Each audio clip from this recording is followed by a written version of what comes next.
Welcome to a lesson on subsets.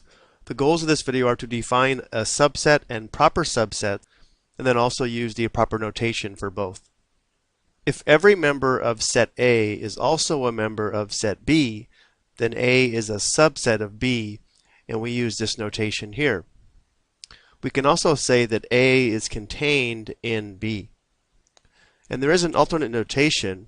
If we switch the order of the notation, we can say that B is a superset of A, or that B includes A. Notice using either notation, the subset symbol opens towards the B or points toward the A in either case. If A is not a subset of B, we can use this notation here where we put a slash through the subset symbol. So looking at sets A, B, and C, notice that all of the members of set C are also members of set A. 1 is in both set C and A, 2 is in set C and A, and 8 is in set C and A. So we can say that C is a subset of A, or we can say A is a superset of set C. Now looking at set B and C for a moment, notice that set B contains 2 and 8, but does not contain the number 1. Therefore we can say that C is not a subset of set B.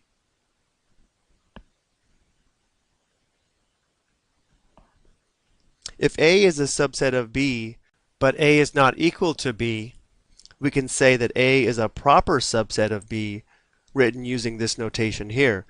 So notice that it's the same symbol as the subset symbol, except the bar underneath the symbol is omitted, or we can include the bar and put a slash through it, showing that the two sets are not equal to each other.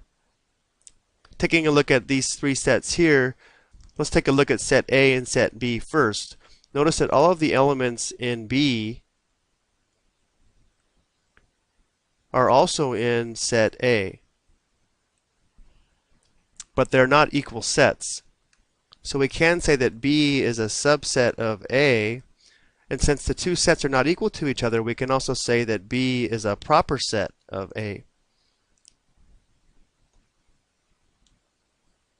But now if we take a look at sets A and C, notice that set A contains A, B, C, D, E, and set C also contains A, B, C, D, E, but in a different order.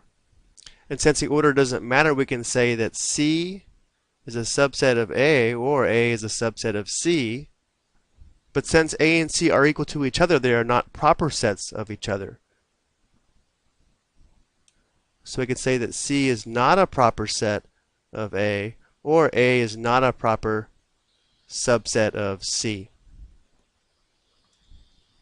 Let's take a look at two more examples. We want to use either the subset symbol or the proper subset symbol when appropriate, given these two situations. So set A is a set of people living in Phoenix, Arizona, USA, and set B is the set of people living in Arizona. And since Phoenix, Arizona is in the state of Arizona, we could say that A is a subset of B. And since set A does not equal set B, we can say that A is also a proper subset of B. And since being a proper subset gives us more information about the two sets, the proper subset notation would be more appropriate, even though they are both true.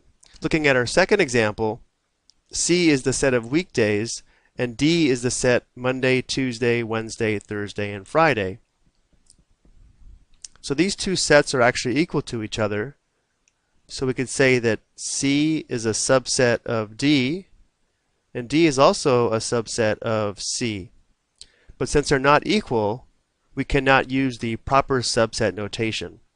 So this would be the best notation to use in this situation. And this might remind you of inequality symbols. Remember, when working with inequality symbols, if we have this symbol, it's just less than. If we have this symbol here, it's less than or equal to.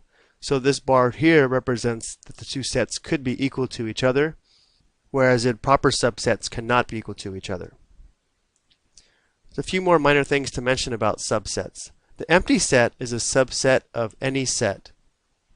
And the empty set is a proper set for all sets except for itself, the empty set. From these two statements, it follows that if set A has n elements, it has 2 to the nth power subsets. And if set A has n elements, it has 2 to the n minus 1 proper subsets. Notice the minus 1 because we can't count A as its own subset. Let's take a look at a couple of examples of this. Determine the number of subsets and proper subsets of the given sets. So number 1 has 2 elements, so n is equal to 2. So there's supposed to be 2 to the nth power subsets. So 2 to the second would give us 4 subsets. And the proper subsets would be 2 to the second minus 1. That'll be 3 proper subsets. Let's go ahead and list them for this example. Set B would be a subset if B contained the element A. Set C would be a subset if it contained the element B. Set D would be a subset if it contained the element AB. And then lastly, E would be a subset if it was the empty set. So notice we have 4 subsets, and then for the proper subsets we'd have to eliminate set D because we couldn't use 2 sets that are equal to be proper subsets. For number 2, we have n equals 3. So 2 to the third would be the number of subsets. There are 8 subsets. And for the number of proper subsets, it's going to be 2 to the third minus 1. That'll be 8 minus 1, or 7 proper subsets. If you want, you may want to pause the video and see if you can list all of them. But we're going to stop here for this video. Next, we'll take a look at set operations and Venn diagrams. I hope you found this helpful.